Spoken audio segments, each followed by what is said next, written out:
आज हम 17 चैप्टर के लॉन्ग क्वेश्चंस डिस्कस करेंगे। 17 chapter is about physics of solids, जिसमें सबसे पहला आर्टिकल डियर स्टूडेंट्स आपके सामने है, elastic limit and yield strength. Actually किसी भी सॉलिड बॉडी या सॉलिड ऑब्जेक्ट की मैकेनिकल टेस्टिंग करनी हो, यानी वो कितनी इलास्टिक लिमिट रखता है, उसकी यील्ड स्ट्रेंथ कितनी है, कितनी स्ट्रेस वो मैक्सिमम बर्दाश्त करेगा टूटने से पहले।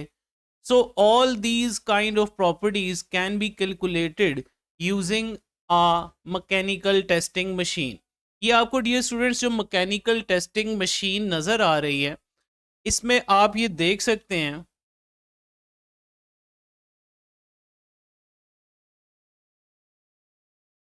फिक्स कर देंगे।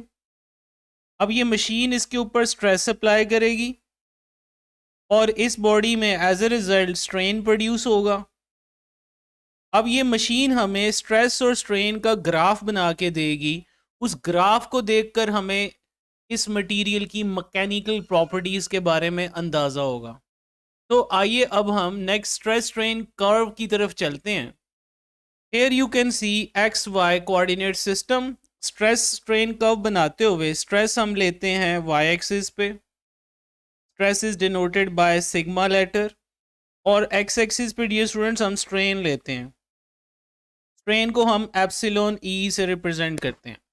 तो अकॉर्डिंग टू हुक्स लॉ, जब भी आप किसी मटेरियल का स्ट्रेस स्ट्रेन का ग्राफ बनाते हैं और अगर वो मटेरियल हुक्स लॉ को ओबे करता है, तो इसका ग्राफ स्ट्रेट लाइन आता है starting from O and ending at A. यहाँ तक ये ग्राफ स्ट्रेट लाइन रहता है। O A region is called proportional region, और in this region stress is directly proportional to strain. That's why I can say that the graph between stress and strain is a straight line because of direct relation.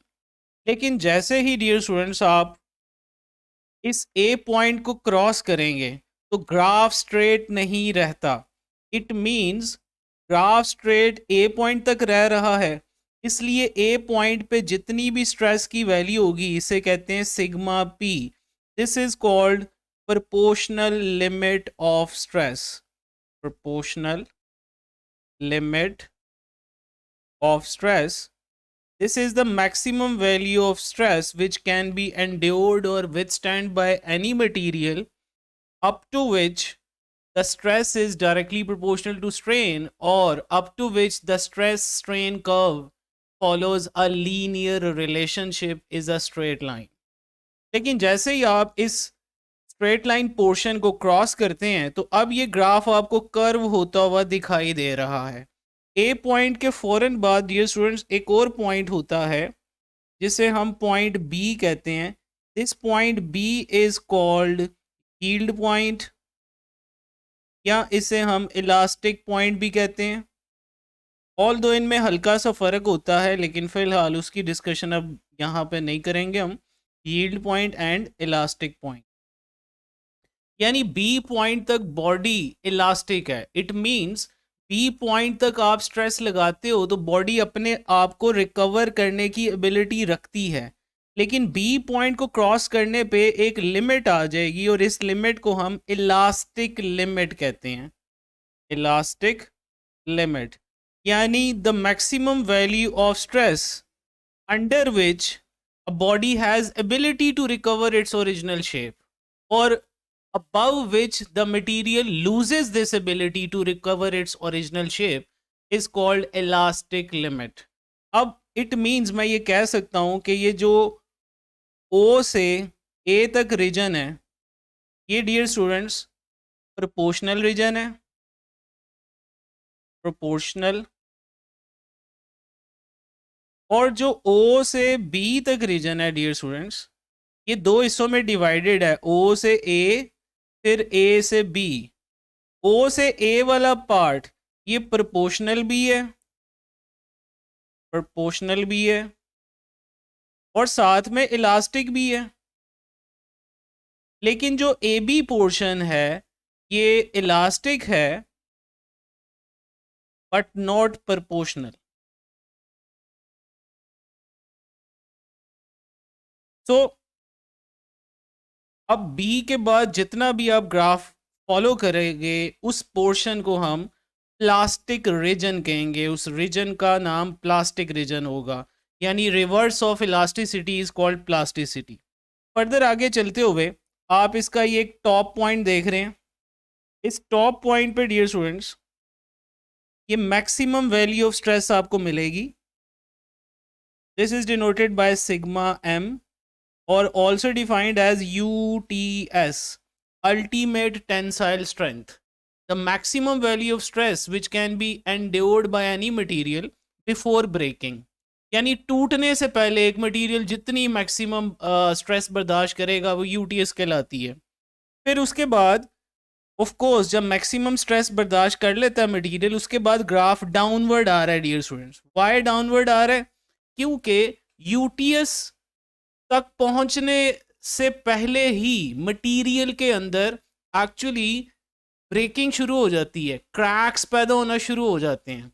इस बात को ऐसे समझे, एक बंदा पहले ही बहुत डिस्टर्ब हो, अंदर से टूटा हो, आप उसे ज़रा सी भी दुखी बात करेंगे वो शायद जल्दी से शैटर हो जाएगा। लेकिन एक बंदा बिल्कुल फ्रेश है, जिसे कोई टेंशन नहीं है, उसे चाहे आप जितना मर्जी तंग कर ले वो उस तरह रिस्पॉन्ड नहीं करेगा। It mean maximum value of stress बर्दाश्त करने के बाद एक्चुअली मटेरियल के इनसाइड क्रैकिंग शुरू हो चुकी होती है। अब मटेरियल को तोड़ना आसान होगा, इसलिए ये ग्राफ जो है नीचे की तरफ शिफ्ट होता है। और यहाँ हम ये जो UTS का पॉइंट था इसको C कह देते हैं।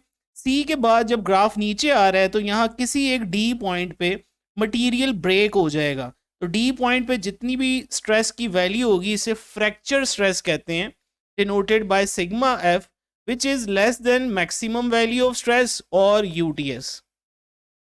This is also an important MCQ. अब इस ग्राफ की अंडरस्टैंडिंग पर हमें ये पता चलता है वो मटेरियल जो इस तरह का बिहेवियर देगा, यानी इलास्टिक डिफॉर्मेशन भी शो करेगा, elastic deformation from O to B, और B से D तक ये जो डिफॉर्मेशन शो कर रहा है इसको हम प्लास्टिक डिफॉर्मेशन कहते हैं। तो ऐसे मटेरियल्स जिनमें इलास्टिक डिफॉर्मेशन भी होती है और वो प्लास्टिक डिफॉर्मेशन भी शो करते हैं until they break, they are known as dear students ductile substances.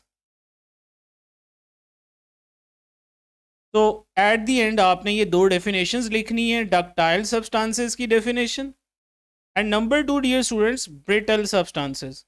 कुछ ऐसे मटेरियल्स होते हैं जो प्लास्टिक डिफॉर्मेशन शो ही नहीं करते, जैसे ही उनकी इलास्टिक लिमिट रीच होती है वो वहीं पे टूट जाते हैं, फ्रैक्चर हो जाते हैं।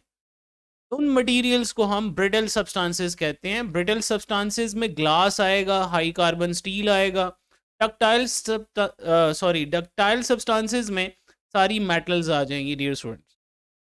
सो this is all about the topic elastic limit and yield strength. Next question की तरफ हम मूव कर रहे हैं, स्ट्रेन एनर्जी।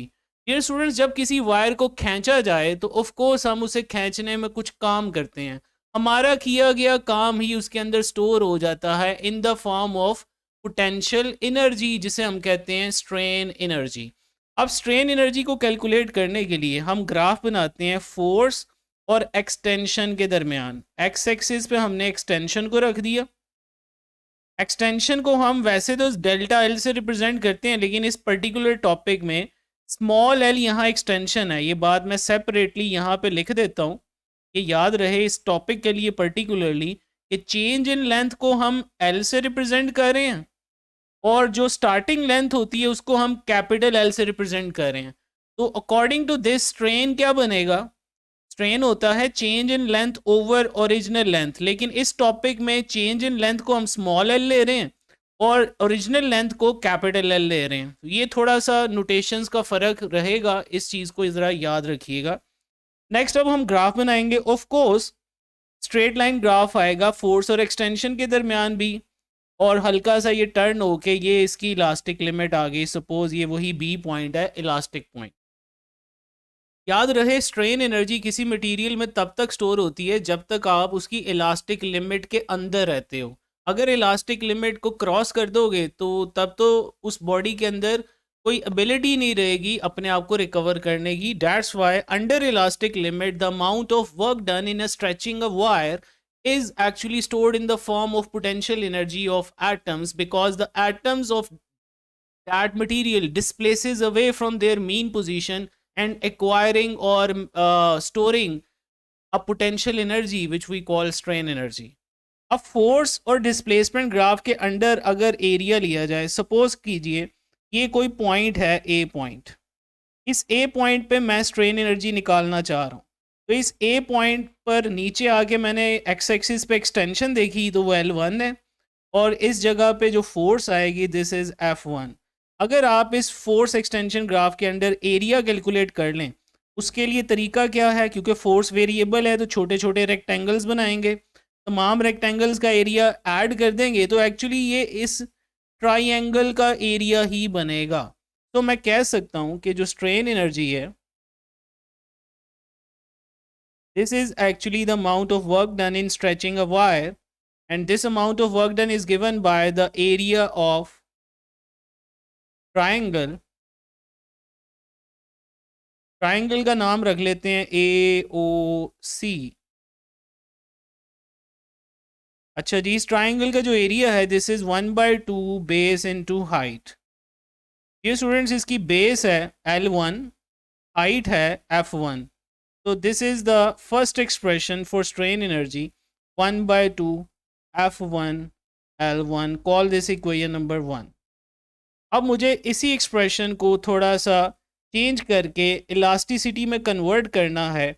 हमने यंग्स मॉडुलस या इलास्टिक मॉडुलस की डेफिनेशन पढ़ी हुई है, ratio of stress and strain. Dear students, अगर मैं यहाँ पे स्ट्रेस लिखूँ तो वो होगी force per unit area. Force लग रही है F1, एरिया है A, और स्ट्रेन है, ये मैं आपको पहले ही समझा के आया हूँ इधर अलहदा से राइट टॉप कॉर्नर पे, कि स्ट्रेन बराबर है इस टॉपिक में small l over capital L. लेकिन जो जिस जगह पे हम स्ट्रेन एनर्जी निकाल रहे हैं वहाँ एक्सटेंशन L1 है, तो स्मॉल l की जगह L1 आ गया. अब कैपिटल L ऊपर चला गया, एरिया नीचे आ गया, ये बन गया F1 capital L over L1. अब यहाँ से आप F1 की वैल्यू सब्स्टिट्यूट करेंगे इक्वेशन 1 में. F1 को रीअरेंज कीजिए, ये F1 की वैल्यू क्या आएगी, this would B EAL1 over capital L. Put it in equation 1. In equation 1 में डियर स्टूडेंट्स मैं सब्स्टिट्यूट कर रहा हूँ. सपोज कीजिए कलर ब्लैक ले लेते हैं इस दफ़ा. W is equal to 1/2 F1 की value EAL1 over capital L multiply by L1 साथ आ गया, ये फाइनल एक्सप्रेशन आ गया 1/2 EAL1 square over capital L. So this is all about the derivation of strain energy, dear students. तो गलती से topic का title वही चल रहा है, elastic limit and yield strength. Topic का title of course strain energy था. ओके जी, नेक्स्ट हम बात करेंगे energy band theory. Actually energy band theory differentiate करती है among conductors, insulators and semiconductors.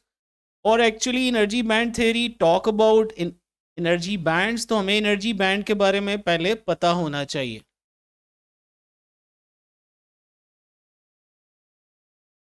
अब देखिए डियर स्टूडेंट्स, जो एनर्जी बैंड है एक्चुअली कोई भी आपके पास अगर आइसोलेटेड एटम हो, सपोज ये कोई आइसोलेटेड एटम है और ये इसका न्यूक्लियस है, आइसोलेटेड एटम.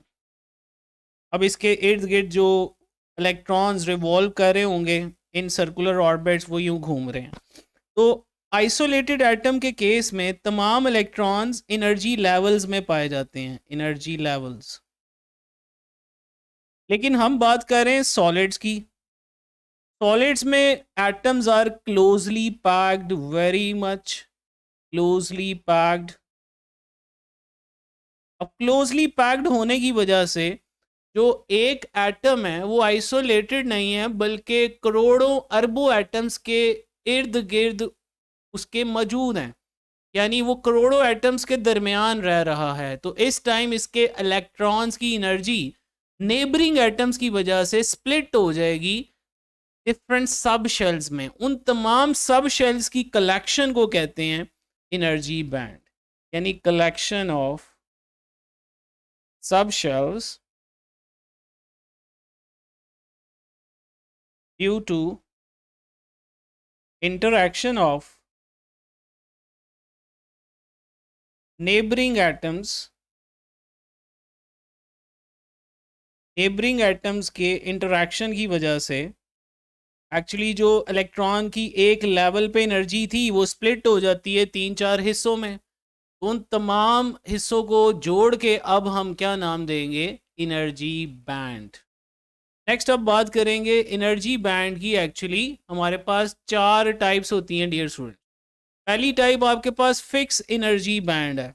ऐसा एनर्जी बैंड जिसमें वो इलेक्ट्रॉन्स होते हैं जो फिक्स होते हैं, fixed electrons, and these are the electrons which are present below the valence shell. Valence shell से नीचे जितने भी इलेक्ट्रॉन्स होते हैं वो कभी भी कंडक्शन या केमिकली कोई पार्टिसिपेट नहीं करते, इसीलिए इन्हें फिक्स एनर्जी बैंड कहेंगे। देन सेकंड बैंड आता है valence energy band. Valence energy band में एक्चुअली कंडक्टिव इलेक्ट्रॉन्स होंगे, फ्री इलेक्ट्रॉन्स,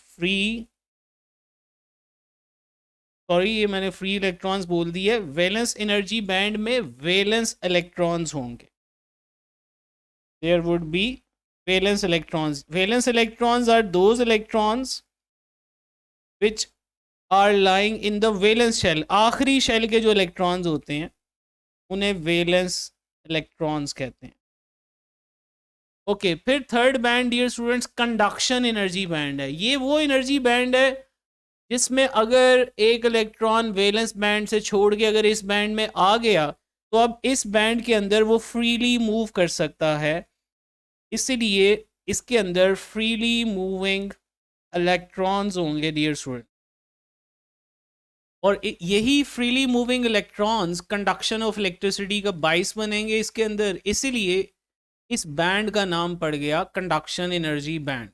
फिर हर दो बैंड्स के दरमियान गैप होता है। जैसे फिलहाल हम वैलेंस बैंड और कंडक्शन बैंड की बात कर रहे हैं, तो गैप, द एनर्जी डिफरेंस और the energy gap between two levels और between valence and conduction energy band is called forbidden energy band.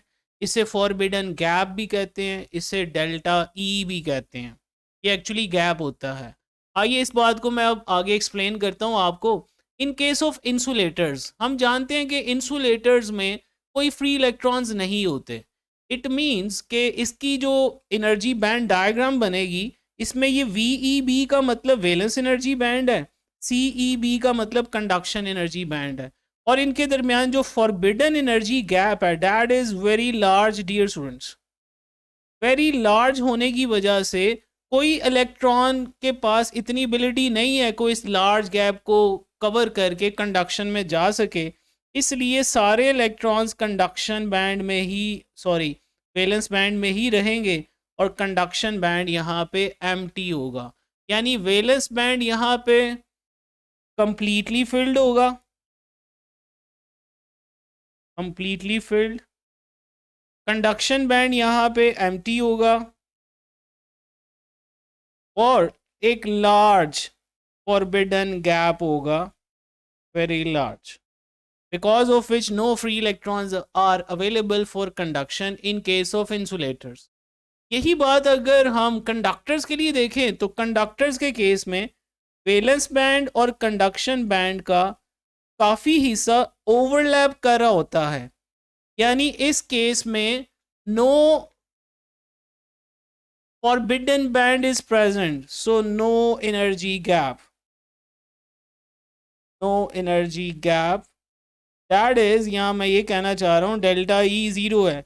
जब एनर्जी गैप ही नहीं होगा तो अब थोड़े इलेक्ट्रॉन्स वैलेंस बैंड में रहेंगे, थोड़े कंडक्शन में रहेंगे, यानी इस टाइम वैलेंस बैंड और कंडक्शन बैंड दोनों पार्शियली फिल्ड होंगे। इसलिए हम कहते हैं कि कंडक्टर्स ऐसे सब्सटेंसेस होते हैं जिनके अंदर प्लेंटी ऑफ फ्री इलेक्ट्रॉन्स मौजूद होते हैं at any temperature, because of this reason that के इन सब्सटेंसेस में वैलेंस बैंड और कंडक्शन बैंड एक्चुअली ओवरलैप कर रहा होता है, कोई गैप नहीं होता। तो थोड़े बहुत इलेक्ट्रॉन्स कंडक्शन में मौजूद होते हैं, थोड़े बहुत वैलेंस बैंड में मौजूद होते हैं। तो this is all about conductors on the basis of energy band theory. Next हम डिस्कस करेंगे सेमीकंडक्टर्स। सेमीकंडक्टर्स में कंडक्शन बैंड और वैलेंस बैंड के दरमियान गैप तो होता है, लेकिन एक्चुअली ये एक स्मॉल गैप होता है। अब स्मॉल गैप होने से क्या होता है, आइए इस बात को डिस्कस करते हैं dear students. Valence energy band तो आ गया जी, यहाँ पे पार्शली फिल्ड होगा, कंडक्शन बैंड भी पार्शली फिल्ड होगा। फॉरबिडन गैप यहाँ पे एक स्मॉल गैप है जी। लेकिन यहाँ पर हम दो बातें डिस्कस करेंगे। अगर मैं सेमीकंडक्टर को एट 0 केल्विन डिस्कस करूँ डियर स्टूडेंट, 0 केल्विन आपको पता है मिनिमम पॉसिबल टेम्परेचर है, इससे कम टेम्परेचर हो नहीं सकता, बल्कि ये टेम्परेचर भी हम अचीव नहीं कर सकते कभी भी। तो 0 केल्विन पे चाहे ये गैप जितना मर्जी छोटा है, 0 केल्विन पे इलेक्ट्रॉनिक मोशन और ये जो वाइब्रेटिंग एटम्स की मोशन है या मॉलिक्यूलर मोशन है, ये सारी सीज हो जाती है। यानी इलेक्ट्रॉन के पास इतनी एनर्जी भी नहीं होगी कि वो ये स्मॉल गैप को कवर करके कंडक्शन में जा सके। इसलिए 0 केल्विन पे कोई भी सेमीकंडक्टर परफेक्ट इंसुलेटर का काम करता है। लेकिन डियर स्टूडेंट्स, अगर हम बात करें at room temperature, at room temperature, room temperature तो 0 केल्विन के मुकाबले में बहुत ज़्यादा होता है। 0 केल्विन एक्चुअली -273 डिग्री सेल्सियस को कहते हैं। तो एट रूम टेम्परेचर होता है 25 degree C, which is much higher as compared to 0 Kelvin. यानी रूम टेम्परेचर पे इलेक्ट्रॉन्स के पास इतनी एनर्जी, थर्मल एनर्जी मौजूद होगी, जिसकी वजह से वो वैलेंस बैंड से जंप करके डियर स्टूडेंट्स कंडक्शन में चला जाएगा। तो जब इलेक्ट्रॉन खुद चला गया कंडक्शन बैंड में डियर स्टूडेंट्स, तो उसने पीछे क्या छोड़ा, क्या उसने पीछे एक वैकेंसी ऑफ इलेक्ट्रॉन नहीं छोड़ी। इसको हम कहते हैं होल, और जो इलेक्ट्रॉन फ्री हो गया इसे हम कहते हैं free electron. So at room temperature जो सेमीकंडक्टर है उसके पास दो चार्ज कैरियर्स मौजूद होते हैं for conduction. Number 1 holes and number 2 electrons. Holes को हम पॉजिटिव चार्ज कैरियर्स लेते हैं, पॉजिटिव चार्ज कैरियर। ऑल्दो ये कोई चार्ज पार्टिकल्स नहीं है, लेकिन ये पॉजिटिव चार्ज का काम करेगा, क्योंकि ये इलेक्ट्रॉन की वैकेंसी है तो इलेक्ट्रॉन इसकी तरफ अट्रैक्ट होगा। और इलेक्ट्रॉन्स तो आप जानते हो ये नेगेटिव चार्ज कैरियर है। नेक्स्ट अब हम बात करेंगे जी एनर्जी बैंड थ्योरी के बाद इंट्रिंसिक एंड एक्सट्रिंसिक सेमीकंडक्टर्स। ये स्टूडेंट्स ऐसे सेमीकंडक्टर्स जो प्योर फॉर्म में पाए जाते हैं, प्योर फॉर्म में, उन्हें हम कहते हैं intrinsic semiconductors. Pure form of semiconductor. और ये जो प्योर फॉर्म ऑफ सेमीकंडक्टर है, एलिमेंटल फॉर्म में ये 4th ग्रुप में पाए जाते हैं जी। और 4th ग्रुप में पहला मेंबर कार्बन छोड़ के, कार्बन के बाद ये आता है germanium and then silicon. These two are elemental form of semiconductors. अब सेमीकंडक्टर चूंकि चौथे ग्रुप को बिलोंग करें, इसका मतलब है कि इनके वैलेंस शेल में 4 इलेक्ट्रॉन्स हैं। Group number actually valence electrons की तादाद होती है। तो सिलिकॉन ना अब 4 इलेक्ट्रॉन्स किसी को दे सकता है, और ना कोई 4 इलेक्ट्रॉन इससे अपने लूज करेगा, ना ही कंडक्टर। और यहाँ याद रहे ये एक वीक कोवलेंट बॉन्ड होता है between silicon silicon, weak covalent bond between silicon silicon. यही वजह है कि जब हम टेम्परेचर बढ़ाते हैं किसी भी सेमीकंडक्टर का, तो सिलिकॉन सिलिकॉन बॉन्ड ब्रेक हो जाता है डियर स्टूडेंट्स। जब सिलिकॉन सिलिकॉन बॉन्ड ब्रेक हो जाता है एज ए रिजल्ट एक बॉन्ड ब्रेक होने से एक इलेक्ट्रॉन और एक होल का पेयर जनरेट होता है, जिससे अब लाखों बॉन्ड टूट जाएंगे तो लाखों इलेक्ट्रॉन्स और होल्स जनरेट हो जाएंगे, जिसकी वजह से डियर स्टूडेंट्स कंडक्शन इनकी बढ़ जाएगी। तो अगर कंडक्शन या कंडक्टेंस बढ़ रही है तो फिर रेजिस्टेंस क्या होगी डियर स्टूडेंट्स? कम हो जाएगी। तो this is why in case of semiconductors, by increasing temperature, resistance of semiconductor decreases and its conductance increases. एक और बात, जब तक ये इंट्रिंसिक सेमीकंडक्टर आपके पास मौजूद है, तो मैं आपको यहाँ एक मटेरियल बना के दिखाता हूँ। सपोज ये प्योर सिलिकॉन क्रिस्टल है। प्योर सिलिकॉन क्रिस्टल में जो इलेक्ट्रॉन्स और होल्स होंगे ये बराबर की तादाद में होंगे, याद रहे।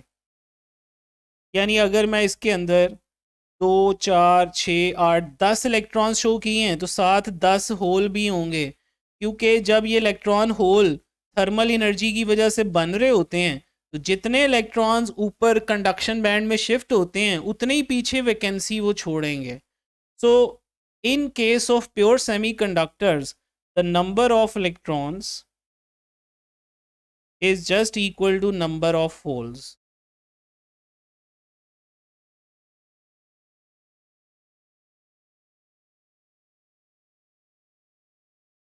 इसलिए प्योर सेमीकंडक्टर हमारे ज़्यादा इस्तेमाल में नहीं आता, क्योंकि इसके अंदर बराबर की तादाद में नेगेटिव और पॉजिटिव चार्ज कैरियर्स हैं, तो इनकी कंडक्शन को हम किसी एक चार्ज कैरियर से कंट्रोल नहीं कर सकते। तो इसकी कंडक्शन को इम्प्रूव करने के लिए फिर हम क्या करते हैं, इसके साथ डॉपिंग करते हैं। डॉपिंग करने के बाद जो आपके पास सेमीकंडक्टर आता है उसे हम एक्सट्रिंसिक सेमीकंडक्टर कहते हैं। यानी व्हाट इज एक्सट्रिंसिक सेमीकंडक्टर? ऐसा सेमीकंडक्टर डियर स्टूडेंट्स जिसमें आप प्योर सिलिकॉन लोगे, यानी इंट्रिंसिक सेमीकंडक्टर लोगे और उसमें इम्प्योरिटी डाल दोगे, इम्प्योरिटी एटम्स, और इस सारे प्रोसेस को हम डियर स्टूडेंट्स डोपिंग कहते हैं। डोपिंग करते हुए जो डोपिंग रेशो रखी जाती है वो 1 in a million रखी जाती है, यानी एक डॉप एटम डाला जाता है with respect to 10⁻⁶ normal pure silicon atoms. Okay, अब हम पी टाइप सेमीकंडक्टर बनाना चाह रहे हैं, इसका मतलब हम पॉजिटिव चार्जेस को ज़्यादा करना चाह रहे हैं। तो इस केस में हम डॉपिंग के दौरान एक्चुअली ट्राईवेलेंट इम्प्योरिटी लेंगे, प्योर सिलिकॉन लेंगे और इसमें ट्राईवेलेंट इम्प्योरिटी डालेंगे। ट्राईवेलेंट इम्प्योरिटी ऐसी इम्प्योरिटी होती है जिसको हम एक्सेप्टर इम्प्योरिटी भी कहते हैं, और ये एक्चुअली थर्ड ग्रुप को बिलोंग करेगी। थर्ड ग्रुप में आप जानते हो एल्यूमिनियम होता है।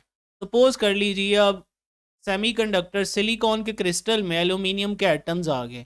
अब इस एल्यूमिनियम के इर्द गिर्द भी 4 सिलिकॉन एटम्स होंगे, लेकिन अब ये एल्यूमिनियम इन 4 सिलिकॉन्स में से सिर्फ 3 के साथ कोवलेंट बॉन्ड शेयरिंग के साथ बना पाएगा, लेकिन जो चौथा सिलिकॉन है उसका तो इलेक्ट्रॉन मौजूद होगा, लेकिन एल्यूमिनियम के पास चौथा इलेक्ट्रॉन है ही नहीं, वैलेंस इलेक्ट्रॉन।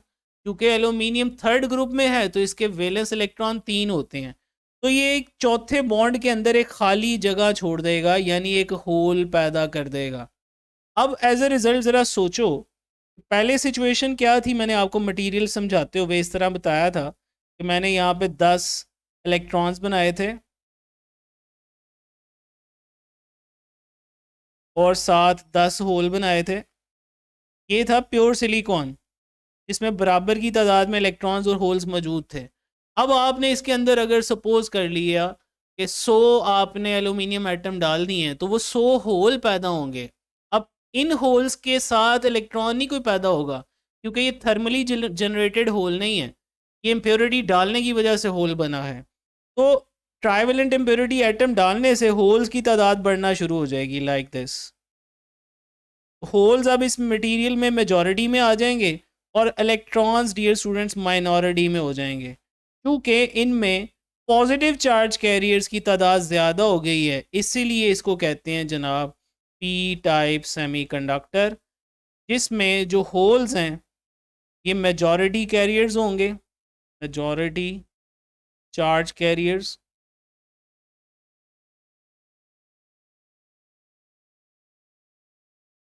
और इलेक्ट्रॉन्स इनमें dear students minority charge carriers का काम करेंगे।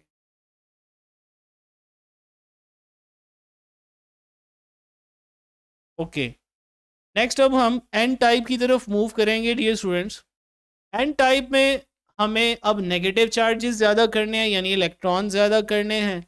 वो तभी पॉसिबल है कि अगर आप पेंटावेलेंट इम्प्योरिटी डालें। तो यहाँ मैंने पेंटावेलेंट इम्प्योरिटी फास्फोरस ली। अब फास्फोरस के इर्द गिर्द भी 4 सिलिकॉन एटम आ गए, तो इसने जनाब 4 बॉन्ड्स बना लिए, बल्कि इसके पास तो एक इजाफी इलेक्ट्रॉन भी है। फास्फोरस कंटेन्स 5 वैलेंस इलेक्ट्रॉन्स, तो उन 5 इलेक्ट्रॉन्स में से आप देखें उसने 4 बॉन्ड्स तो बना लिए। 4 शेयरिंग करके 4 कोवलेंट बॉन्ड बनाने के बाद अब इसके पास टोटल इलेक्ट्रॉन 9 हो गए हैं। तो ऑक्टेट रूल को पूरा करने के लिए, अपने आप को स्टेबल करने के लिए, ये नोवा इलेक्ट्रॉन फ्री कर देगा डियर स्टूडेंट्स। तो इट मीन्स जब आप सिलिकॉन प्योर क्रिस्टल में फास्फोरस एटम्स डालेंगे तो हर फास्फोरस एटम एक इलेक्ट्रॉन डोनेट करेगा, इसीलिए इसे डोनर इम्प्योरिटी भी कहते हैं। एज ए रिजल्ट अब जो मटेरियल बनेगा इसमें अब इलेक्ट्रॉन्स की तादाद मेजॉरिटी में हो जाएगी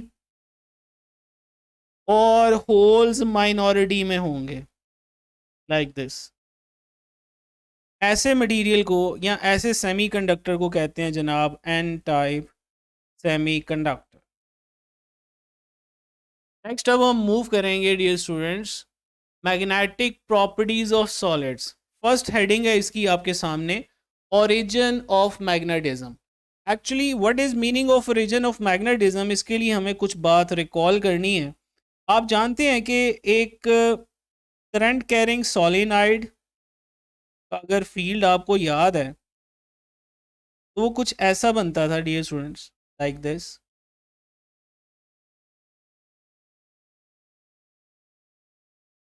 अब इसी के फील्ड को अगर आप एक लॉन्ग बार मैग्नेट के साथ कंपेयर करो, क्या आपको सिमिलैरिटी नहीं नज़र आ रही डियर स्टूडेंट्स? ऑफ कोर्स आपको नज़र आ रही होगी सिमिलैरिटी।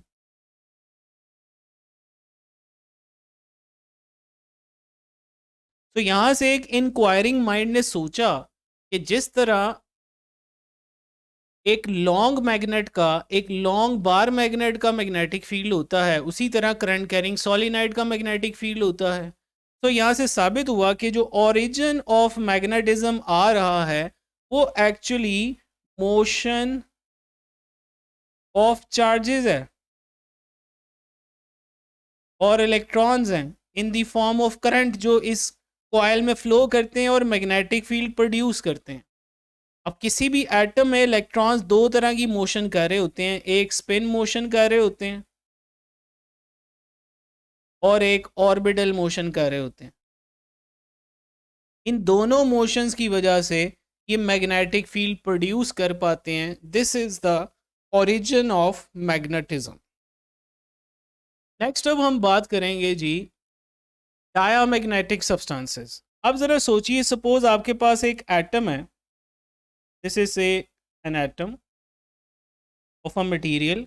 इस एटम के जितने भी इलेक्ट्रॉन्स हैं उनकी स्पिन और ऑर्बिटल मोशन की वजह से अगर नेट मैग्नेटिक फील्ड इसका ज़ीरो है डियर स्टूडेंट्स, तो ऐसे एटम्स से मिलकर बनने वाला जितना भी कोई भी मटेरियल होगा, now this is a material, this material is called diamagnetic material और डायामैग्नेटिक सब्सटेंस।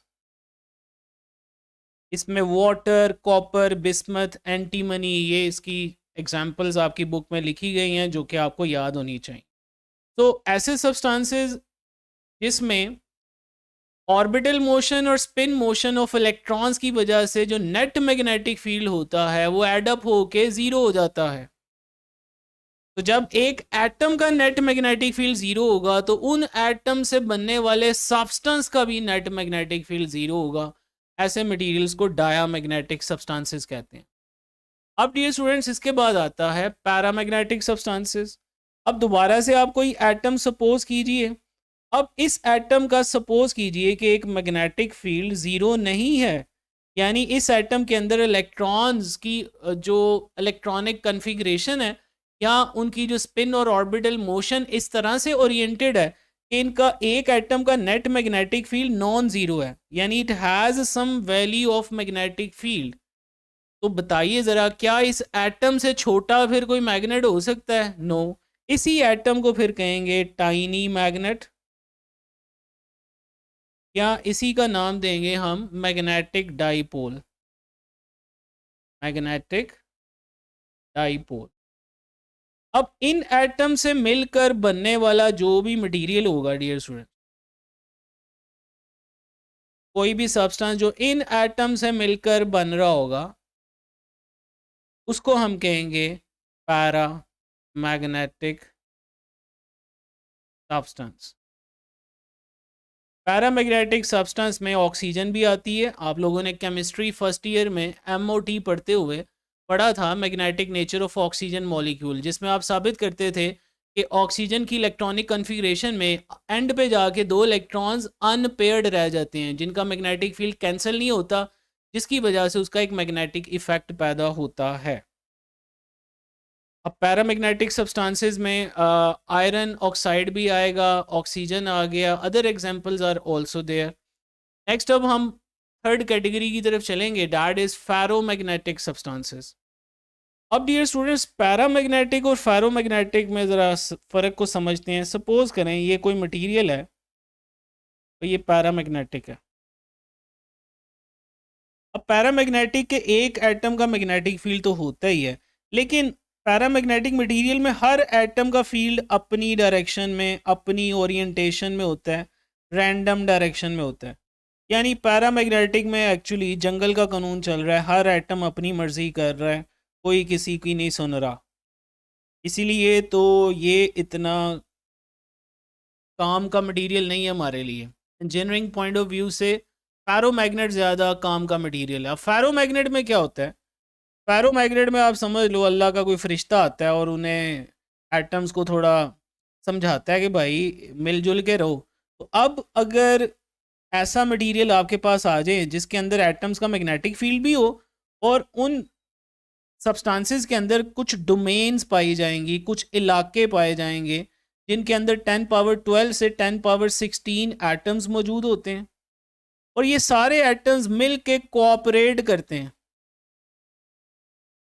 और ये कोऑपरेट करके एक स्ट्रॉन्ग मैग्नेटिक फील्ड बना देते हैं उस इलाके का, उस डोमेन का।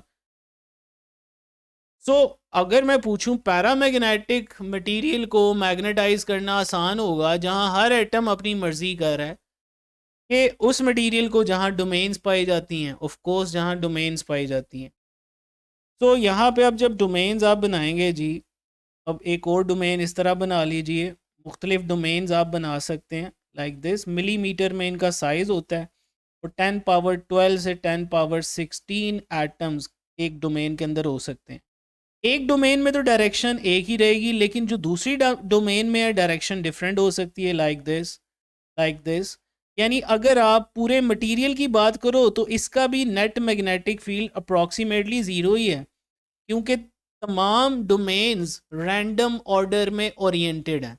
और इस स्टेज में जो आपका ये मटेरियल होता है इसे हम कहते हैं अनमैग्नेटाइज्ड पैरोमैग्नेट।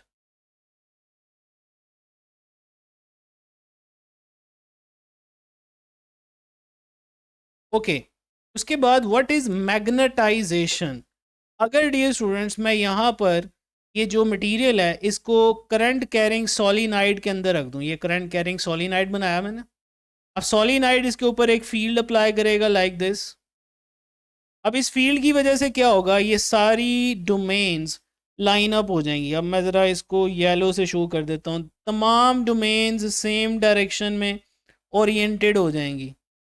तो जब तमाम डोमेन्स एक ही डायरेक्शन में ओरिएंटेड हो जाएंगे in the direction of external applied field, तो इस टाइम ये एक वेरी पावरफुल मैग्नेट बन जाएगा, जिसको हम इलेक्ट्रोमैग्नेट कहते हैं dear students. This is called actually electromagnet, and this process is called magnetization of ferromagnetic material. और जब ये एक दफ़ा मैग्नेटाइज हो जाएगा, इस टाइम इसके मैग्नेटिक फील्ड की वैल्यू मैक्सिमम हो जाएगी. और मैक्सिमम जब किसी चीज़ की वैल्यू हो जाए तो उसको हम सैचुरेशन भी कहते हैं. मैग्नेटिक फील्ड अपनी सैचुरेशन वैल्यू पे पहुंच जाएगा. इसके बाद डियर स्टूडेंट्स, अब हम फेरोमैग्नेटिक सब्सटेंसेस की दो टाइप्स आएंगी. इसको हम डिस्कस करने जा रहे हैं, सॉफ्ट फेरोमैग्नेट, हार्ड फेरोमैग्नेट. अब कुछ मटेरियल्स ऐसे होते हैं जो आसानी से मैग्नेटाइज हो जाते हैं, आसानी से डीमैग्नेटाइज भी हो जाते हैं, उन्हें सॉफ्ट फेरोमैग्नेट कहते हैं. और इनमें डियर स्टूडेंट्स आपके पास आयरन जो है ये सॉफ्ट फेरोमैग्नेट है. हार्ड फेरोमैग्नेट एक ऐसा मटेरियल है जो आसानी से मैग्नेटाइज भी नहीं होता, आसानी से डीमैग्नेटाइज भी नहीं होता. इसमें स्टील आएगा, एलनिको 5, एल्यूमिनियम, निकल और कोबाल्ट का ये अलॉय है डियर स्टूडेंट्स. सो ऐसे फेरोमैग्नेटिक मटेरियल्स जो आसानी से कम एनर्जी यूज़ करके मैग्नेटाइज और डीमैग्नेटाइज होते हैं उन्हें सॉफ्ट फेरोमैग्नेट्स कहते हैं. और जो ज़्यादा एनर्जी इस्तेमाल करते हैं मैग्नेटाइज और डीमैग्नेटाइज होने में उन्हें हम हार्ड फेरोमैग्नेट कहते हैं. इसके बाद बात आएगी जी dear students, effect of temperature. Actually जब आप टेम्परेचर बढ़ाओगे of course kinetic energy of vibration of vibrating lattice atoms ये इंक्रीज हो जाएगी. इसके इंक्रीज होने से dear students as a result amplitude of vibration बढ़ेगा एटम्स का.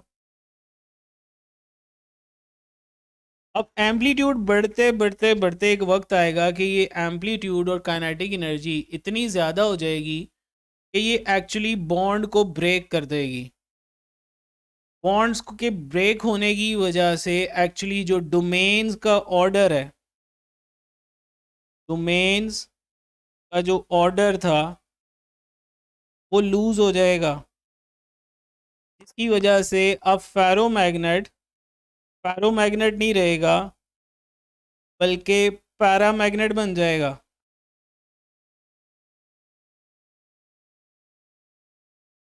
So at a high temperature known as Curie temperature, at which the ferromagnetic domains loses their orderliness and convert into a paramagnetic material, that highest temperature is known as Curie temperature, and this Kelvin भी कह सकते हैं.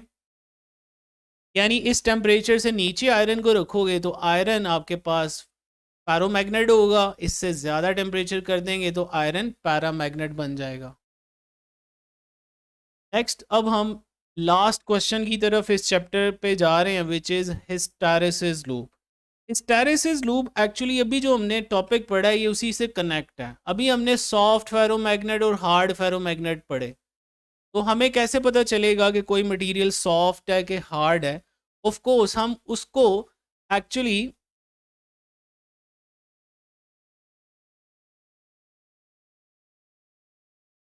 Dear students हम उस material को जिसको test करना चाह रहे हैं उसको हम रखेंगे एक करंट कैरिंग सोलिनाइड के अंदर. इसको मैं अलहदा से आपको ब्लैक स्क्रीन पे डियर स्टूडेंट्स दिखाता हूँ. ऑल्टरनेटिंग करंट चूंकि बार बार अपनी डायरेक्शन रिवर्स करता है तो ये उस मटेरियल को बार बार मैग्नेटाइज और डीमैग्नेटाइज करेगा, जिसकी वजह से मैग्नेटाइजेशन का एक साइकिल कंप्लीट होने पर जब आप मैग्नेटिक फ्लक्स डेंसिटी जो नेट मैग्नेटिक फील्ड पैदा हो रहा है और गिवन करंट का ग्राफ बनाएंगे तो वो एक लूप की शक्ल का आएगा जिसे हम हिस्टैरिसीस लूप कहते हैं. आइए अब डिटेल से स्टेप बाय स्टेप उस हिस्टैरिसीस लूप को ड्रॉ करते हैं. ओके यहाँ हिस्टैरिसीस लूप ड्रॉ करने के लिए तो ये जो मैंने लाइंस ली हैं ये गलत ही ली हैं. तो हिस्टैरिसीस लूप को समझाने के लिए हम ऐसा करते हैं डियर स्टूडेंट्स, ब्लैक स्क्रीन पे चलते हैं. ये ग्राफ मैं आपके सामने बना रहा हूँ. वर्टिकल लाइन आपको नज़र आ रही है, ये हॉरिजॉन्टल लाइन आ गई. वर्टिकल लाइन पे हम फ्लक्स डेंसिटी ले रहे हैं जो एक नेट पैदा हो रही है, और एक्स एक्सिस पे हम मैग्नेटाइजिंग करंट आई ले रहे हैं। और अब साथ में ये भी याद रखिएगा, ये एसी करंट हमने दिया हुआ है, ये इसका साइकिल है डियर स्टूडेंट। अब सपोज कर ले मैं एसी के ऊपर भी पॉइंट्स कुछ लगा लेता हूँ, ए है ये पॉइंट, ये बी है, ये डियर स्टूडेंट सी है, ये हम डी कह देते हैं, this is E. Dear students देखिए कलर चेंज करने के बाद ये देखें, ए से बी तक जब ग्राफ बनेगा तो आप देखिए करंट बढ़ रहा है, तो ऑफ कोर्स मैग्नेटिक फील्ड भी बढ़ेगा लाइक दिस। अब सपोज करें यहाँ पे आके मैग्नेटिक फील्ड सैचुरेट हो गया, सैचुरेशन पॉइंट आ गया है, यानी मैग्नेटिक फील्ड सैचुरेट हो गया है, डोमेन्स लाइन अप हो गई हैं। लेकिन अब एसी करंट ऐसा करंट है जो बी पे पहुंचकर वेट नहीं करेगा डोमेन्स का कि वो वापस आ जाएं, वो फौरन जीरो की तरफ जाएगा बी से सी। जैसे ही करंट जीरो की तरफ जा रहा होगा मैग्नेटिक फील्ड कहेगा अभी मैंने जीरो की तरफ नहीं आना, क्योंकि डोमेन्स की टेंडेंसी है कि ये अपनी कुछ वैल्यू को रिमेन कर लेंगे। इसी प्रॉपर्टी को रिटेंटिविटी कहते हैं या रेमनेंस कहते हैं। ओके, फिर डियर स्टूडेंट्स आप देखें इस टाइम करंट जब बढ़ रहा था मैग्नेटिक फील्ड की वैल्यू कम है, और जब करंट कम हो रहा है मैग्नेटिक फील्ड की वैल्यू ज़्यादा है। इसका मतलब है magnetism lags behind the magnetizing current, और इसी प्रोसेस को हम हिस्टैरिसिस कहते हैं। फर्दर डियर स्टूडेंट्स अब करंट बढ़ेगा उल्टी डायरेक्शन में, और इस करंट का थोड़ा सा ये वाला पार्ट इस्तेमाल होगा इससे फुली डीमैग्नेटाइज करने के लिए। तो जितना पार्ट यहाँ पे आपका करंट का इस्तेमाल हुआ है इसे कोअर्सिव करंट कहते हैं, और इस पॉइंट को सी कहते हैं, कोअर्सिविटी। अब फर्दर जब करंट बढ़ रहा है नेगेटिव साइकिल में सी से डी की तरफ, तो अब यही मटेरियल दोबारा से सैचुरेट हो जाएगा, लेकिन अब ऑपोजिट डायरेक्शन में। ए डैश ये दोबारा से सैचुरेट हो गया लेकिन इन ऑपोजिट डायरेक्शन। फिर करंट तो दोबारा से फिर ज़ीरो की तरफ जाने की कोशिश करेगा, फौरन रुकेगा नहीं, लेकिन डोमेन्स रुकेंगी थोड़ी देर, और वो उतनी ही वैल्यू जितनी वैल्यू यहाँ पे इन्होंने रिटेन की थी डियर स्टूडेंट्स, ये वाली रिटेन की थी वैल्यू, उतनी ही वैल्यू रिटेन ये यहाँ भी करेंगे। Got it? अब डियर स्टूडेंट्स एक साइकिल आप देख रहे हैं कि तकरीबन पूरा हो गया है, लेकिन थोड़ा सा अब आगे इसको एक्सटेंड करते हैं। फिर जब पॉजिटिव साइकिल आएगा और करंट बढ़ना शुरू होगा, करंट का इतना सा पार्ट जो है वो इसको फुल ज़ीरो तक लाएगा, डीमैग्नेटाइज करेगा, और फिर जब ये अपने पॉजिटिव साइकिल पे पहुंचेगा टॉप पे, ये दोबारा इसे सैचुरेट करके ए पे ले जाएगा। तो आप देखिए ग्राफ बनाना हमने ओरिजिन से स्टार्ट किया था, लेकिन अब ग्राफ एक साइकिल पूरा करने के बाद कभी भी ओरिजिन से पास नहीं करेगा, बल्कि इस तरह की एक लूप बनाएगा। इस लूप को हम हिस्टैरिसीस लूप कहते हैं। और अगर आप चेक करें ये जो पहला डॉटेड पोर्शन है, इसको मैं ग्रीन कलर से करता हूँ, ये वाला जो पहला डॉटेड पोर्शन डियर स्टूडेंट्स ये मैंने बनाया था, इसको मैं जानबूझ के ग्रीन से शो कर रहा हूँ ताकि डिफरेंस आ जाए। ये ए से बी बना था डियर स्टूडेंट्स। तो अब ए से बी वाला पार्ट, ये जो ग्रीन वाला पार्ट आप देख रहे हो, ये तो अब हमारी लूप का या ग्राफ का हिस्सा ही नहीं है। इट मीन्स हमारा ग्राफ बी से बनना शुरू हुआ है और यहाँ तक बन रहा है। तो आप देखो ये एक साइकिल ही बनता है डियर स्टूडेंट्स। यानी यहाँ बात साबित हुई कि जब एसी करंट अपना एक साइकिल कंप्लीट करता है, जो फ्लक्स डेंसिटी और मैग्नेटाइजिंग करंट का ग्राफ है वो ओरिजिन में से पास करने की बजाय एक लूप की शक्ल इख्तियार कर लेता है, जिसे हम हिस्टैरिसीस लूप कहते हैं। अब डियर स्टूडेंट्स इसकी सारी इंपॉर्टेंट प्रॉपर्टीज़ इधर हम लिस्ट कर लेते हैं। हिस्टैरिसीस का मतलब मैं आपको बता चुका हूँ, सैचुरेशन भी बता दी है, रेमिनेंस और रिटेंटिविटी की बात भी होगी, कोर्सिविटी की बात हो गई, लास्ट पे एरिया ऑफ लूप रह गया है। एक्चुअली ये जो अभी हमने इस तरह का ग्राफ बनाया था, इसका डियर स्टूडेंट्स ये जो एरिया ऑफ लूप है ये हमें हिस्टैरिसीस लॉस देता है, विच इज़ एनर्जी एक्सपेंडेड और यूज्ड इन मैग्नेटाइजेशन और demagnetization of the ferromagnetic material per cycle of AC. अगर लूप मोटा बनेगा मीन ज़्यादा हिस्टैरिसीस रेक्टिफाइड पल्सेटिंग डीसी। अब इसको स्मूथ करने के लिए हम फिल्टर्स यूज करते हैं to make it smooth. We use filters and in filters we use actually capacitors to make this graph more smooth. 100% smooth DC तो नहीं कर सकते, प्योर डीसी तो स्ट्रेट लाइन होता है, लेकिन फिर भी हम 90% 80% तक इसे स्मूथ कर सकते हैं using a capacitor filter circuit. Okay, इसके बाद ये स्टूडेंट्स हमारे पास टॉपिक आता है जो लॉन्ग क्वेश्चन के लिए बड़ा इंपॉर्टेंट है, that is transistor as an amplifier. Transistor as an amplifier बड़ा इंपॉर्टेंट लॉन्ग क्वेश्चन है जी। एज एन एम्पलीफायर, जब आपने ट्रांजिस्टर को एज एन एम्पलीफायर यूज़ करना है तो आपने ट्रांजिस्टर की, याद रहे, कॉमन एमिटर कॉन्फ़िगरेशन यूज़ करनी है dear students. Common emitter configuration. अब कॉमन एमिटर कॉन्फ़िगरेशन में चूँकि एमिटर को हमने कॉमन करना है तो फिर हमें यहाँ पे कुछ डायग्राम को इस अंदाज में बनाना होगा। ये आ गया डियर स्टूडेंट्स बेस का टर्मिनल, ये एमिटर का टर्मिनल मैंने नीचे बनाया इस तरफ कि मुझे इसे कॉमन करना है। ये एमिटर आ गया और ये डियर स्टूडेंट्स कलेक्टर आ गया, और इस टाइम हमने NPN ट्रांजिस्टर लिया हुआ है, यानी कलेक्टर नेगेटिव है, बेस पॉजिटिव है और एमिटर डियर स्टूडेंट्स नेगेटिव है। ये एक NPN ट्रांजिस्टर है। आइए अब हम इसको सबसे पहले इसके एमिटर बेस जंक्शन को फॉरवर्ड बाइस करने के लिए एक RB रेजिस्टेंस के थ्रू बैटरी के साथ कनेक्ट करेंगे। क्योंकि बेस पॉजिटिव है तो इधर बैटरी का पॉजिटिव टर्मिनल से कनेक्ट होगा, क्योंकि हम एमिटर बेस जंक्शन को फॉरवर्ड बाइस करना चाह रहे हैं। तो डियर स्टूडेंट्स देखें, ये एमिटर बेस जंक्शन फॉरवर्ड बाइस हो गया with the help of battery VBB through a resistance RB, और इस पूरे लूप को हम एक्चुअली इनपुट लूप भी कहते हैं। फर्दर आप कलेक्टर बेस जंक्शन को रिवर्स बाइस करना चाह रहे हो तो यहाँ पे एक रेजिस्टेंस लगाई जिसे RC कहते हैं। अब कलेक्टर चूँकि नेगेटिव है तो इससे रिवर्स बाइस करने के लिए बैटरी के पॉजिटिव से जोड़ेंगे, और इस बैटरी को डियर स्टूडेंट्स हम VCC कहते हैं, और ये जो लूप आपके पास बनी है इसे हम आउटपुट लूप कहते हैं।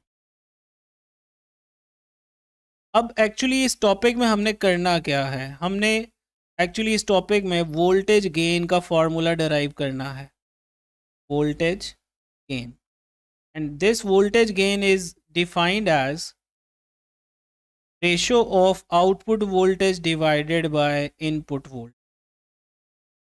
अब डियर स्टूडेंट्स इस सर्किट में हमने जो अपना इनपुट सिग्नल फीड करना होता है वो बेस और एमिटर के क्रॉस यहाँ पे फीड करते हैं। ये आपका इनपुट सिग्नल होगा कोई डेल्टा VI, और आउटपुट कलेक्टर के अक्रॉस यहाँ जो आपको आउटपुट मिलेगा वो एम्पलीफाई भी होगा और 180 डिग्री का फेज शिफ्ट भी आएगा dear students. This would be delta VI। It means base और एमिटर के क्रॉस जो भी वोल्टेज आया करेगा वो मेरा इनपुट वोल्टेज के तौर पे ट्रीट होगा, और कलेक्टर और एमिटर के क्रॉस जो भी वोल्टेज आया करेगा ये आउटपुट वोल्टेज के तौर पे यूज़ होगा। अब हम डेरिवेशन की तरफ मूव करते हैं। डेरिवेशन में डियर स्टूडेंट्स आपको फर्स्ट ऑफ ऑल इनपुट और आउटपुट वोल्टेज की कोई इक्वेशन बनानी है ताकि उस इक्वेशन की मदद से हम delta V0 over delta VI निकाल सकें, जिसे हम गेन कहते हैं। अब इसमें पहला स्टेप ये होगा बीटा की definition. Beta dear students current gain होता है ट्रांजिस्टर का, which is defined as ratio of collector current to base current. यहाँ से अगर आप कलेक्टर करंट निकाल लीजिए, this would be beta time IB। Call this equation number 1।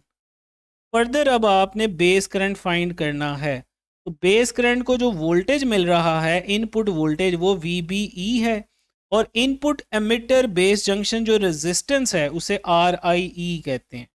इस वैल्यू को आप इक्वेशन 1 में सब्स्टिट्यूट कर दीजिए, put it in equation number 1 हमारे पास आई बी डियर स्टूडेंट्स आ जाएगा beta times V B E over R I E, call this equation number 2। इसके बाद ये स्टूडेंट्स आपने केवीएल अप्लाई करना होता है on output loop equation. Applying KVL Kirchhoff voltage law और Kirchhoff second rule on output loop. अब output loop में डियर स्टूडेंट्स आपका वोल्टेज वीसीसी दो हिस्सों में डिवाइड होता है, एक आरसी रेजिस्टेंस के क्रॉस और बाकी कलेक्टर और एमिटर के क्रॉस चला जाता है। यहाँ मैं अब वीसी को आईसीआरसी लिख सकता हूँ प्लस वीसीई। अब आप इस आईसीआरसी वाली टर्म को इधर ले आइए तो वीसीई निकल आएगा dear students. VCE is equal to VCC minus ICRC. ऊपर हमने आईसी की वैल्यू निकाल के रखी हुई है, उस आईसी की वैल्यू को यहाँ पे सब्स्टिट्यूट कीजिए। ये सॉरी मैंने इक्वेशन 2 में ये आई बी लिख दिया हुआ है, ये एक्चुअली आई सी था। इक्वेशन 1 में हमने सब्स्टिट्यूट किया था ना, ये आई सी की वैल्यू आई थी। ये एक आई सी की वैल्यू इक्वेशन 2 से यहाँ पुट कीजिए, beta V B E over R I E, beta V B E over R I E into R C. Further ऊपर मैंने डायग्राम में डियर स्टूडेंट्स आपको बताया था कि वी बी ई हमारा इनपुट वोल्टेज का काम करता है और वी सी ई यहाँ पे आउटपुट वोल्टेज का डियर स्टूडेंट्स काम करता है। सो आपने वी बी ई की जगह पे यहाँ पे इसकी जगह पे अब इनपुट वोल्टेज लिख लेना है और वी सी ई की जगह पे आउटपुट वोल्टेज लिख लेना है। तो ये इक्वेशन बन जाएगी V naught is equal to V C C minus beta P B E over R I E into R सी।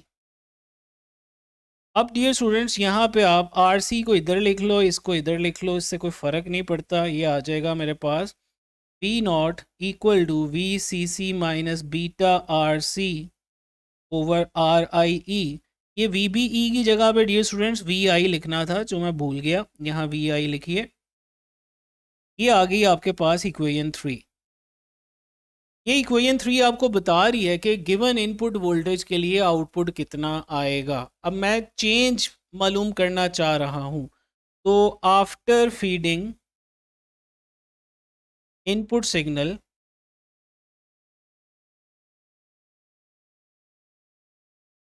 मैं कह सकता हूँ आउटपुट चेंज होकर V naught plus delta V naught हो जाएगा और इनपुट चेंज होकर V I plus delta V I हो जाएगी। तो इक्वेशन 3 में अब आपने जहाँ वी नॉट था वहाँ लिख लेना है V naught plus delta V naught, और जहाँ डियर स्टूडेंट्स वी आई था वहाँ आपने लिख देना है V I plus delta V I.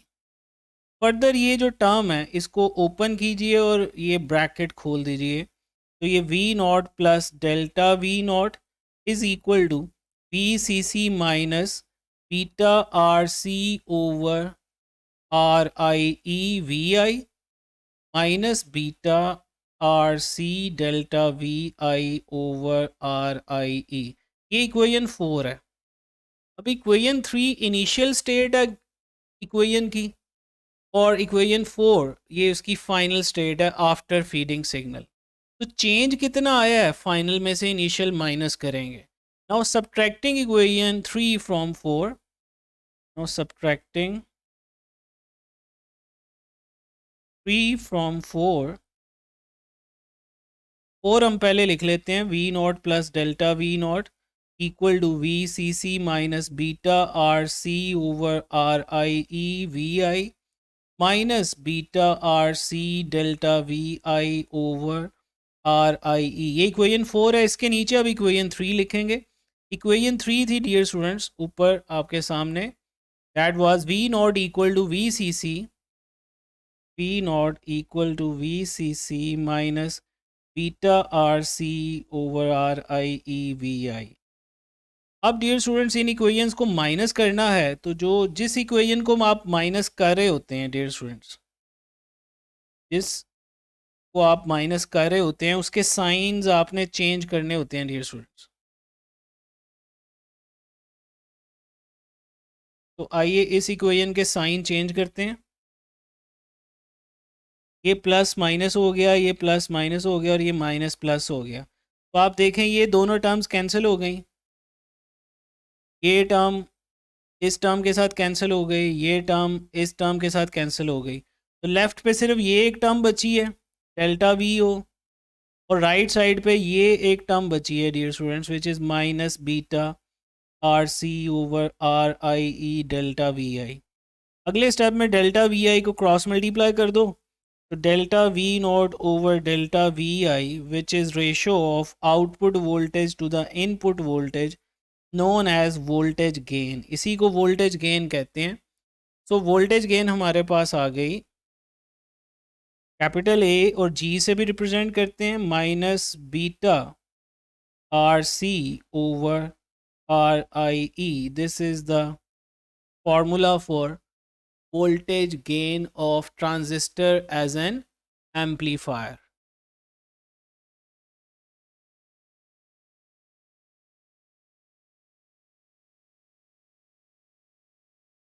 Next dear students हम मूव करेंगे अगले टॉपिक की तरफ। नेगेटिव साइन यहाँ आपको पता है बताता है 180 डिग्री का फेज शिफ्ट आता है, यानी सिग्नल इन्वर्ट हो जाता है।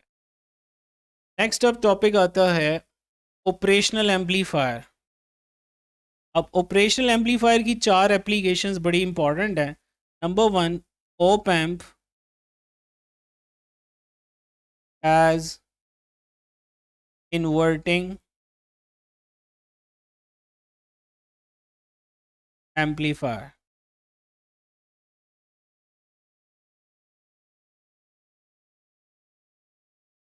एक्चुअली डियर स्टूडेंट्स जो ऑपरेशनल एम्पलीफायर होता है इसके 2 इनपुट टर्मिनल्स होते हैं, एक को हम नॉन इन्वर्टिंग कहते हैं और एक को हम इन्वर्टिंग कहते हैं। माइनस वाला इन्वर्टिंग होता है, प्लस वाला नॉन इन्वर्टिंग होता है। इस टाइम चूंकि हम इसे एज इन्वर्टिंग यूज़ कर रहे हैं, तो इन्वर्टिंग टर्मिनल पे एक रेजिस्टेंस लगा के हमने अपना इनपुट सिग्नल फीड किया और दूसरा टर्मिनल इनपुट टर्मिनल का नीचे ग्राउंड कर दिया। प्लस वाला टर्मिनल जो नॉन इन्वर्टिंग है इसको इस टाइम यूज़ नहीं करना, तो ये डायरेक्टली ग्राउंड हो गया। और आउटपुट पे डियर स्टूडेंट्स एक यहाँ फीडबैक लूप रेजिस्टेंस लगाते हैं जिसका नाम R2 होता है, ताकि इसकी गेन को कंट्रोल किया जा सके। यहाँ जो आउटपुट पे वोल्टेज आएगा वो V0 होगा। अब इसकी डेरिवेशन में सबसे पहला पॉइंट ये है, चूँकि आपने ये V+ को ग्राउंड किया हुआ है, तो V+ तो एक्चुअली 0 वोल्ट पे है, यानी ये एक्चुअली ग्राउंड है।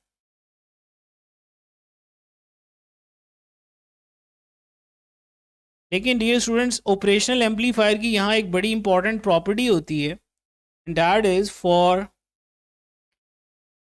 हाई ओपन लूप गेन, और high open loop gain of operational amplifier V- is approximately equal to V+। अगर V+ 0 है तो V- भी अप्रॉक्सीमेटली 0 हो जाएगा। इसको कहते हैं virtually ground. This is called principle of virtual ground. यानी इस केस में मैं V- को भी 0 लूँगा, यानी यहाँ भी 0 वोल्ट आ रहा है, प्लस नॉन इन्वर्टिंग पे और इन्वर्टिंग टर्मिनल पे भी 0 वोल्ट आ रहा है। फर्दर अब देखें R1 में जो करंट फ्लो करेगा डैट इज़ I1, और R2 में जो करंट फ्लो करेगा डैट इज़ I2। अब फर्दर अगर मैं I1 कैलकुलेट करूँ डियर स्टूडेंट्स, मैं डायग्राम के सामने रहकर यहाँ कैलकुलेशन कर रहा हूँ। I1 कोई भी करंट निकालना हो उसका तरीका होता है potential difference divided by resistance. अब जो R1 का पोटेंशियल डिफरेंस है, R1 के लेफ्ट पे कितना वोल्टेज है डियर स्टूडेंट्स, VI, और राइट पे कितना आ रहा है, that is 0 minus V actually यहाँ 0 है, तो V माइनस 0 ओवर R1। तो I1 मेरे पास आ गया VI ओवर R1। बिल्कुल इसी तरह अब आप I2 भी फाइंड कर सकते हो। I2 के लिए पोटेंशियल डिफरेंस आपने R2 का लेना है। R2 के लेफ्ट पे 0 है, और राइट पे आउटपुट आ रहा है, तो ये आ गया minus V naught over R2। Now by Kirchhoff current rule या किर्चॉफ फर्स्ट रूल हम ये कह सकते हैं, by KCL Kirchhoff current law, I1 must be equal to I2। I1 अभी हमने ऊपर फाइंड किया है जी, VI ओवर R1, और I2 फाइंड किया है minus V naught over R2। अब आप ऐसा कीजिए, ये वी आई को इधर ले जाइए, R2 इधर ले आइए, तो ये V naught over V I आ गया माइनस R2 ओवर R1। अब ratio of output to input voltage को हम गेन कहते हैं, तो गेन का फार्मूला हमारे पास आ गया minus R2 over R1, and this is the case of close loop gain of operational amplifier as inverting amplifier. Negative sign बता रहा है कि यहाँ पे जो आउटपुट पे वोल्टेज आएगा वो डियर स्टूडेंट्स रिवर्स हो जाएगा। नेक्स्ट इसकी सेकेंड एप्लीकेशन आती है, and that is op amp as non inverting amplifier.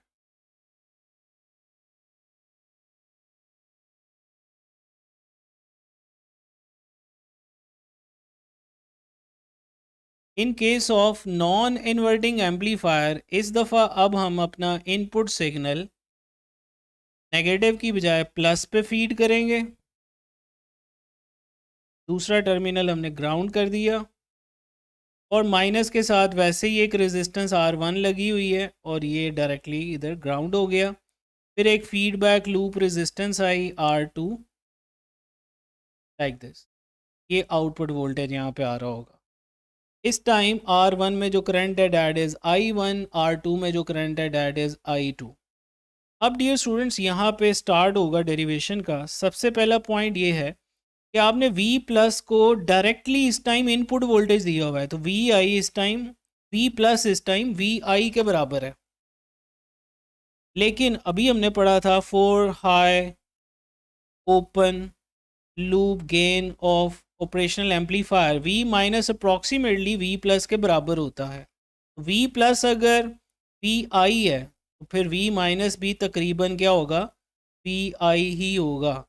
यानी इस टाइम यहाँ पर V प्लस पर भी VI आ रहा है, माइनस पर भी VI आ रहा है।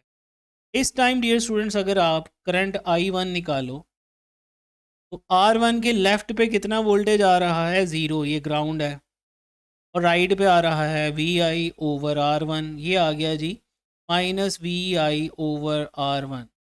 फिर आप दूसरा करंट फाइंड करें I2, R2 रेजिस्टेंस का लेफ्ट टर्मिनल डियर स्टूडेंट्स जुड़ा हुआ है VI के साथ, लेफ्ट पे VI आ गया, राइट पे V नॉट है,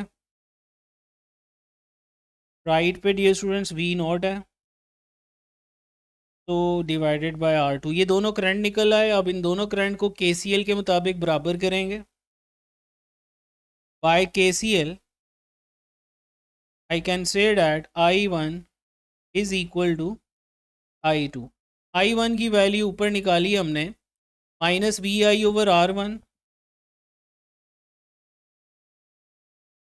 और I2 अभी हमने निकाला है, ये ऊपर देखिए VI minus V naught over R2, VI minus V naught over R2। Now cross multiply, ये आ गया minus R2 over R1 equal to VI minus V naught over VI।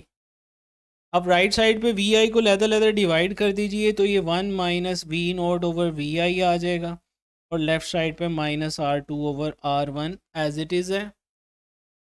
इसके बाद अब आप ये वाली टर्म लेफ़्ट पे लाकर प्लस कर दीजिए, और ये वाली नेगेटिव टर्म राइट पे ले जाके प्लस कर दीजिए।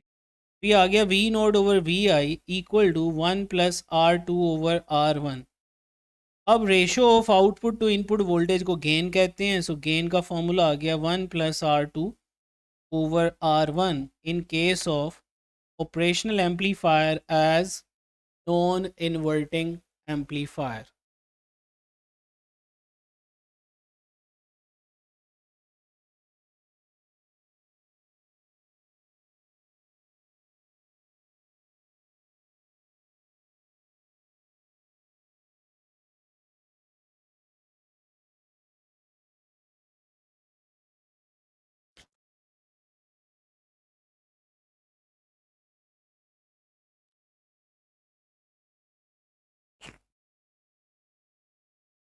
नेक्स्ट इसकी थर्ड एप्लीकेशन की तरफ मूव करेंगे।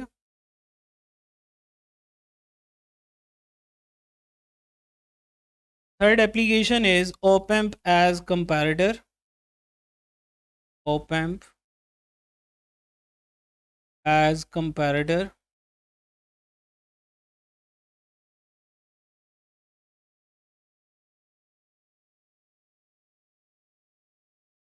ओपन बेस कंपैरेटर का मतलब है कि यहाँ हमने दो वोल्टेजेस देकर उनको कंपेयर करना है कि उनमें से कौन सा वोल्टेज बड़ा है कौन सा छोटा है।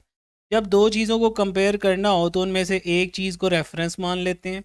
सपोज कीजिए जो प्लस पे वोल्टेज हमने फीड किया है ये रेफरेंस वोल्टेज है, और जिस वोल्टेज को हम यहाँ पे चेक करना चाह रहे हैं वो वोल्टेज हमने वेरिएबल एक पोटेंशियोमीटर की तरह लिया है like this.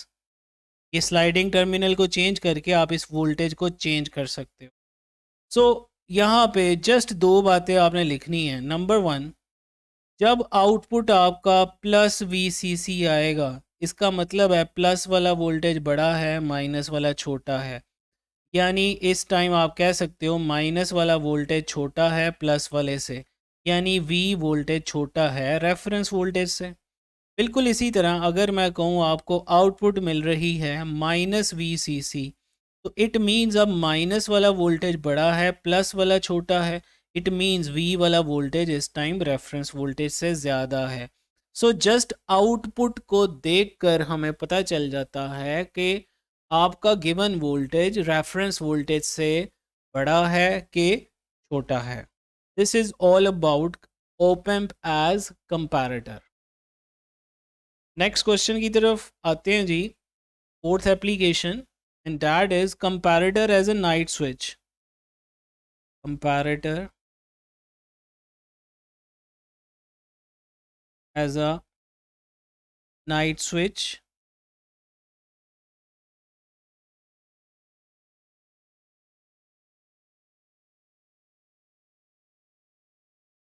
Comparator as a night switch में डियर स्टूडेंट्स आपने ना सबसे पहले दो वोल्टेज डिवाइडर सर्किट बनाने हैं। जैसे मैं बना रहा हूँ यहाँ पे, ये आप देख रहे हैं। ये रेजिस्टेंस सपोज R1 है, ये R2 है।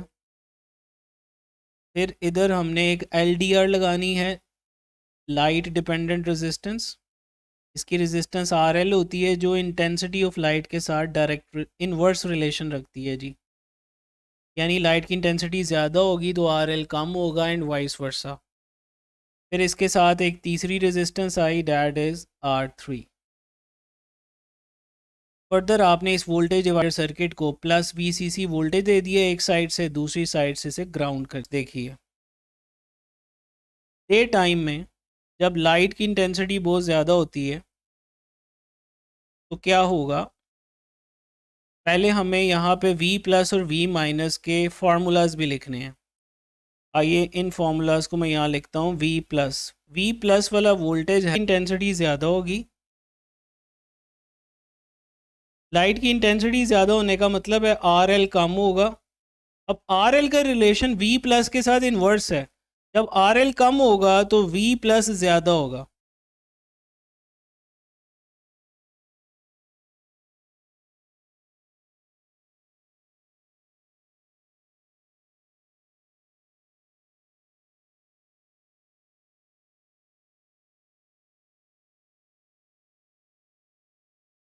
तो इंटेंसिटी ज़्यादा होने पर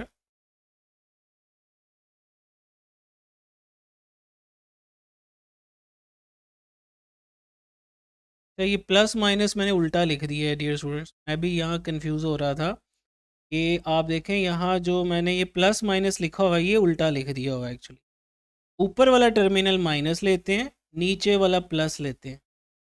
ये एक गलती थी यहाँ पे। अब इस हिसाब से ये प्लस नहीं है, ये V- है।